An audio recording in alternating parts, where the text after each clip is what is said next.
During the third race of the 1982 season at the United States Grand Prix in Long Beach, Nelson Piquet would lose the back end going through a tight right-hander, smack into the wall, and break his suspension, bringing his turbo-powered Brabham to a halt right on the racing line in a blind corner. After waiting for a gap, we see him jump out of the car and sprint to an exit in the fence so that he can get off the live circuit as soon as possible. This accident would bring out the yellow flags, of course, and while under yellow flag conditions, the crews began working on removing Nelson's car as soon as they could. And the whole time this was going on, battles were happening all around them. Formula One in the 80s was wild. The cars were fast, loud, hard to control, emotions were high. The races were packed with hopeful teams and pools of young talent with crazy hair taking their shot at glory during what has been called the Age of the Heroes. And commercially, the sport exploded, just like the cars in the 80s. And races like the 1982 US Grand Prix weren't exactly uncommon during this period of Formula One, especially crazy when you consider that the 80s weren't even the most dangerous time for Formula One. During the 80s, F1 would see the introduction of turbo engines, mandate their use, and then ban them shortly after. By the end of the decade, the cars would get so fast and so powerful with the introduction of ground effect that they would have to ban it on safety grounds, and F1 would see greats such as Alain Prost, Nelson Piquet, Ayrton Senna, and Nigel Mansell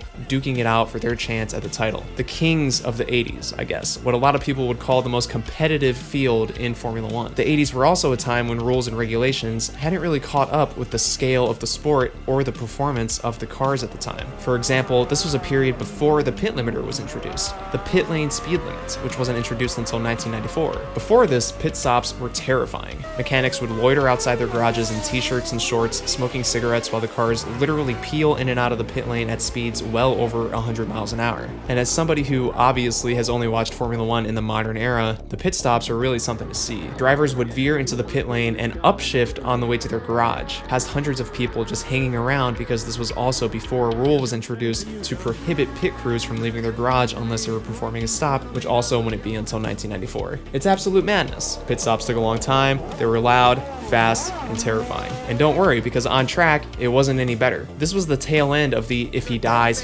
mentality that racing in Formula One in particular had held for so many years up to this point. And safety had started improving around this time compared to how it used to be, but even though it was starting to improve, throughout the 80s, the cars would get so much faster that the safety standards of the bygone era, or lack thereof, just couldn't keep up. Crash tests on the front end wouldn't even be required until 1985. And remember that this was before safety devices like the Hans device, headrests, wheel tethers, or the Halo would ever be introduced. Safety cars wouldn't even become a permanent addition to the race weekend until the early 90s. The 80s were a time of terrifying glory. It's when Formula One kind of matured, grew up. Cars got faster, the crowds got bigger, and the sponsors, they started paying. F1 was turning corporate. And the reason, or at least one of the big reasons, was the introduction of turbos. At the beginning of the decade, turbos were not mandated, and a lot of teams hadn't even developed their own turbo engines yet. As engine regulations at this time were pretty loose, you had a variety of configurations. But in 1977 at the British Grand Prix, Renault would show up with what would be the first 1.5-liter turbo engine.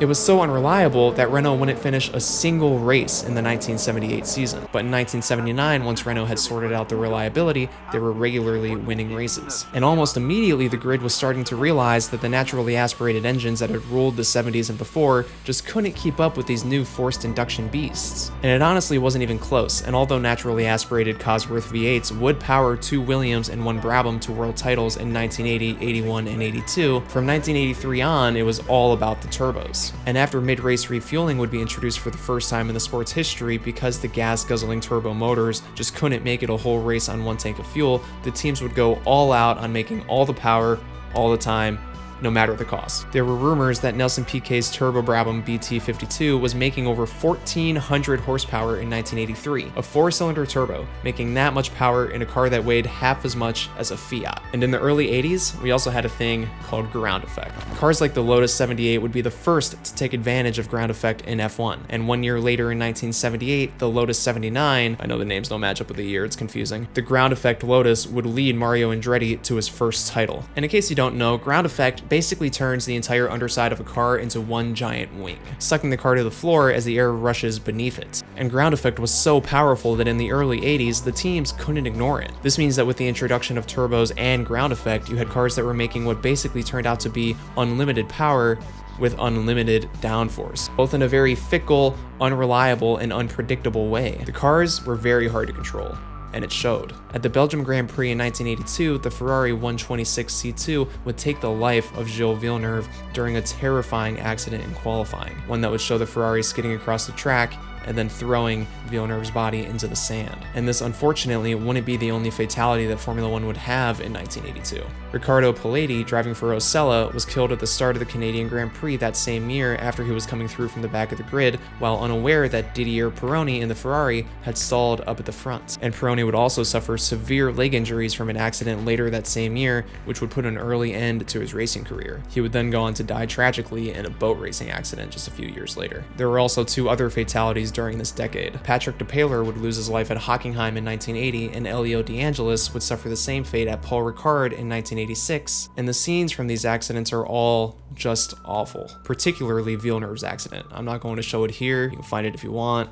It's pretty brutal. It was clear that F1 was going down a dangerous path as the cars got significantly faster in the early 80s with the introduction of the turbos mixed with the crazy cornering speeds that ground effect allowed, and in an effort to slow the cars down in the corners, the FIA would ban ground effect in 1983. As raw and unrefined as the early turbo cars were, in 1984 McLaren would unleash their own turbo design, and in the 80s nobody did a better job than McLaren. And it would only be a few years later in 1988 when we would see McLaren unleash the MP44, the most dominant car in Formula One history, taking every win except one, making it the most dominant car of all time. I feel like I bring this car up in every video that I make. Maybe I should just dedicate a whole video to it by this point. The 80s would also see active suspension put on a Formula One car for the very first time, with Lotus breaking ground with their new computer-controlled suspension. This technology, along with their ridiculously advanced turbo engines, along with the first full carbon monocoque instead of riveted aluminum that we were used to seeing, was a huge turning point for the sport, turning the cars from normal-ish to very complex machines. It wasn't as simple as making as much power as you can and putting the biggest wing on your car as you can, or adding another set of wheels. Not anymore. Active suspension would eventually be banned in 1994, and turbos would get banned at the end of the decade in 1989,